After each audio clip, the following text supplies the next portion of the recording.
WTKR News 3 This Morning starts now. The big story this morning at 5 o'clock, President Joe Biden ending his 2024 re-election bid. That news breaking yesterday afternoon. The move sent political shockwaves throughout the nation's capital as the president also endorsed his vice president, Kamala Harris, to now become the Democratic Party nominee. This morning, Vice President Kamala Harris is picking up support. The president said it was in the best interest of the party and the country for him to stand down and focus on fulfilling his duties as president for the remainder of the term. That is, look at his announcement on social media.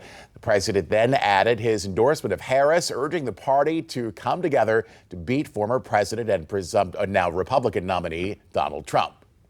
Are you ready to make your voices heard? With Joe Biden as the heart and soul of our party and Kamala Harris coming out swinging against this ticket, we've got the recipe for victory. Meantime, President Biden has been isolating at his home in Rehoboth Beach, Delaware, after testing positive for COVID-19. The president says he will address the nation later this week.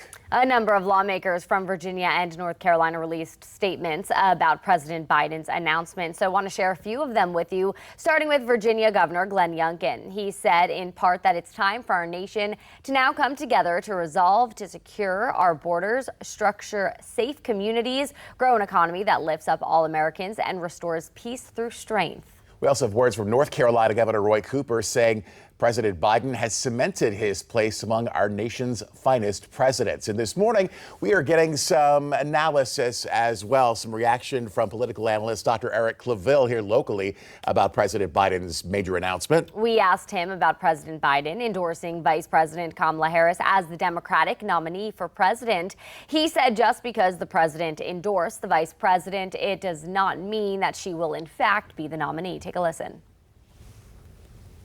The rules of the party will govern at the convention because you have delegates who are pledged, you have delegates that are bound, and you have delegates who also can vote either way. In addition to that, they're also making calls right now to shore up support for this endorsement and to determine if there are other viable candidates that want to run for the nomination. All right, and the question is also, who does the Democratic Party look at as a vice presidential pick if Harris gets the nod? Number of potential candidates you see on the screen, including one that might stand out on the top row. That is North Carolina Governor Roy Cooper. His name has come up a lot in this conversation. Dr. Claville saying that this is a total reset of the game plan for the Democratic Party.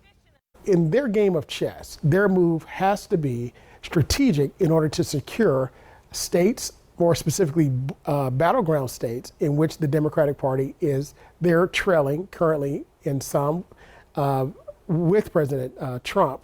But they also have to look at a demographic. They have to look at the demographic that they are losing in that particular race, which are white males. Claville said that Harris needs to pick someone who will work with Congress across the aisle. Also believes the nomination for Vice President Harris could energize more young people to vote and more women.